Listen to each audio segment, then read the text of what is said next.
बोलता नहीं। अच्छा बाबूजी गोल लगाता नहीं। हमार बाबूजी तो 10 साल पहले ही गंगा नदी तीरे बबुरा बूट लादे चल गए ले।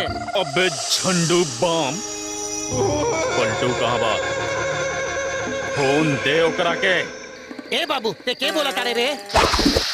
महेंद्र सिंह बोलता नहीं। महेंद्र सिंह? हेलो हाँ बाबू साहब। काल ठाकुर वीर प्रताप सिंह के लइका शहर से आ रहल बा। हुकुम करी। ओकर वंश बचे के ना चाहिए। ए बाबू साहब, जब चिरागे ना रही तो जली कैसे? लेकिन एको बात बताई, अगर लड़का के हम पहचानब कैसे? ठीक 1 घंटा बाद फोटो लेके हमारा आदमी तोरा से मंदिर के पास मिली। और हाँ, सबूत के साथ साथ चिराग भी बुझ जाए के चाहिए।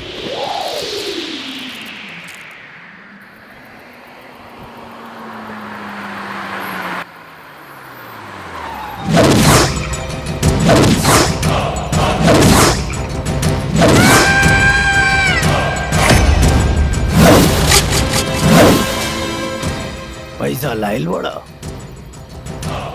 1 लाख, बाकी काम भइला के बाद। अपन नंबर बताई, ले लो। ओकर फोटो सेंड कर देता नहीं। 9320-349-164। गइल।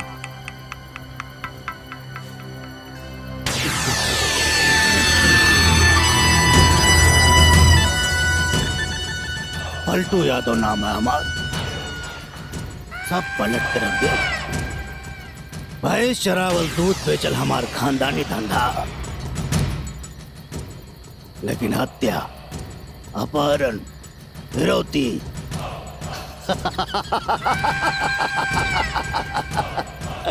ये हमारा अपन धंधा हो।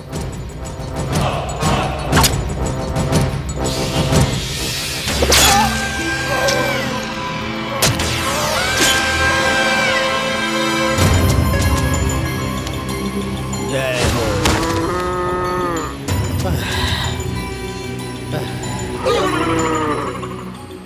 बाबू,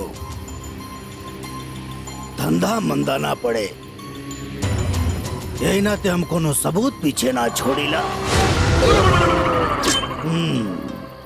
ए नेवरा हाथ चिखुरी, पलटू भैया पलट गइलन और पैसा लेके सलट देहलन। हाँ हाँ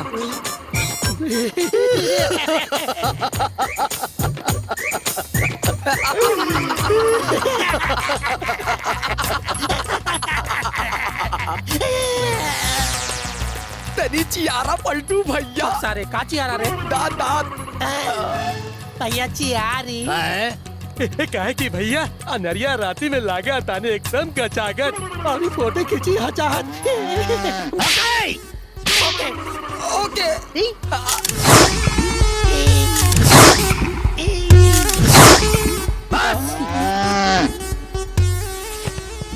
कोनो सबूत ना मिले के चाहिए। अच्छा तलाशी ले। अच्छा अच्छा अगर मोबाइल निकाल, अच्छा अच्छा उनमें से सिम निकाल के ओके तोड़ के माटी में गाड़ दे। ओके।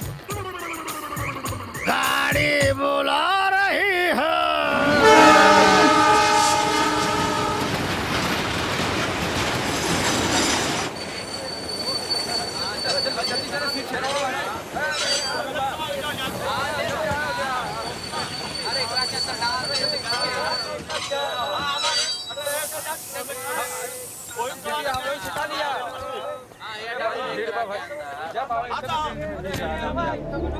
पलटू भैया हमारा झाड़ा लागल, हम झाड़ा से क्या होता नहीं।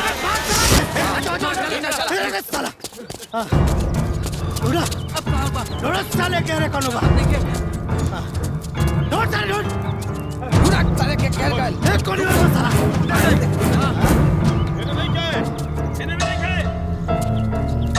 यहाँ भी नहीं खे। मिलल रे।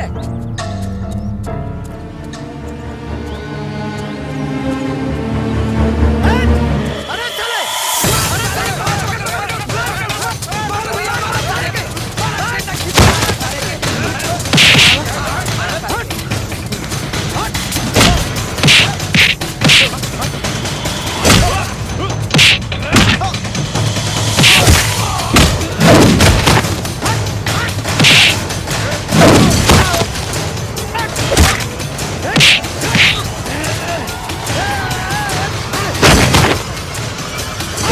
दिया सारे के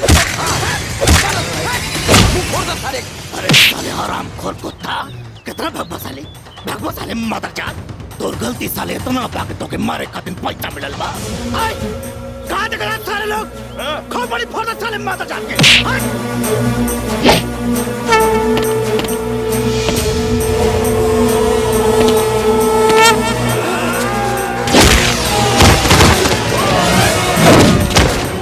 कौन है रे साला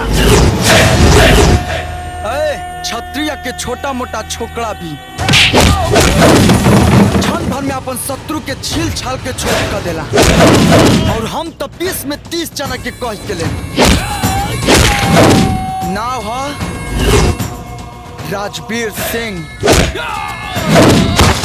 उर्फ राजा।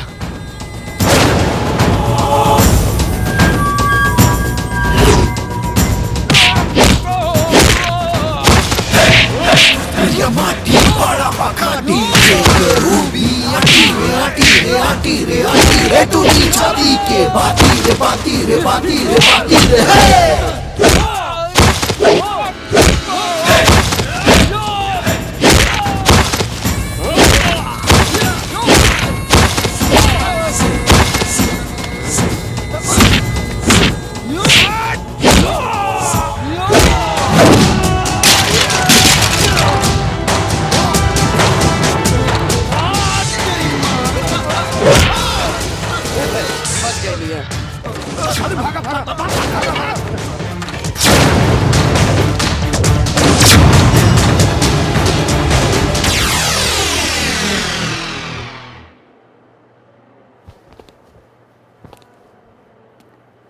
तू यहाँ जी चंदन हमर भैया हवन। डॉक्टर साहब चंदन ठीक बाड़नु। जेकर इनके जैसे नेक दिल के बहन होके ओकर यमराज भी कुछ ना कर सकेलन। चंदन बिल्कुल ठीक बड़ा घबराए के बात नहीं के धन्यवाद देवे के बात फिर इनका के था जेकरा वजह से आपके भाई के जान बच गई। थैंक यू भैया। जब भैया कहा तड़ू तो थैंक यू कहे के थैंक यू कह के इंसल्ट मत करा। सॉरी भैया। अच्छा अभी हम जल्दी में बन बाद में मिलब।